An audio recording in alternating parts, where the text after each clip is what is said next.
Si vous suivez l'actualité de la finance responsable en France, vous avez certainement entendu parler de ce changement tant attendu. Et oui, le label Investissement socialement responsable ISR change. Mais pour aller où? On va tenter d'amener une réponse dans cette vidéo. Le ministre Bruno Le Maire a annoncé fin 2023 la réforme du label Investissement socialement responsable. Une réforme qui doit nous permettre de mieux lutter contre le réchauffement climatique. Nous avons mis en place en 2016 un label investissement socialement responsable. Mais ce label n'était pas suffisamment strict, donc il perdait en crédibilité. Donc j'ai pris la décision que ce label ISR ne pourra plus être accordé à un investissement dans un nouveau projet de pétrole, de gaz, de charbon, pour garantir que ce label est effectivement écologiquement et socialement responsable. Il faut donc renforcer les critères de sélection d'un label qui, jusque-là, soyons honnêtes, était quand même assez inefficace pour la lutte contre le réchauffement climatique.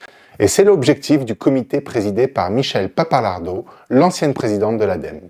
Ce comité va proposer de nombreuses recommandations pour rendre plus crédible le label ISR. Plusieurs bonnes nouvelles.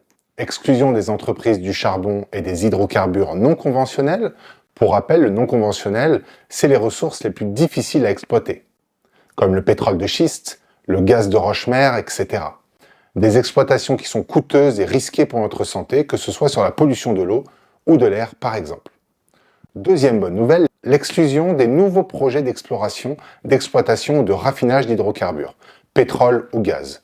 L'ambition est claire, est annoncée, aligner progressivement les portefeuilles ISR avec l'accord de Paris.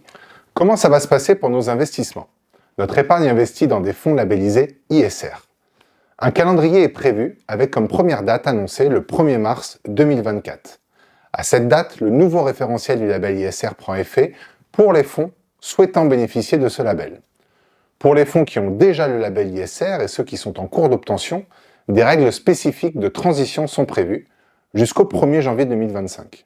Alors est-ce qu'on doit se réjouir de ce changement?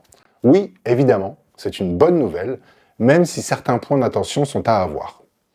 Premièrement, le bon respect du calendrier. Deuxièmement, la définition précise de ce qu'on appelle nouveaux projets d'exploration, d'exploitation, de raffinage d'hydrocarbures.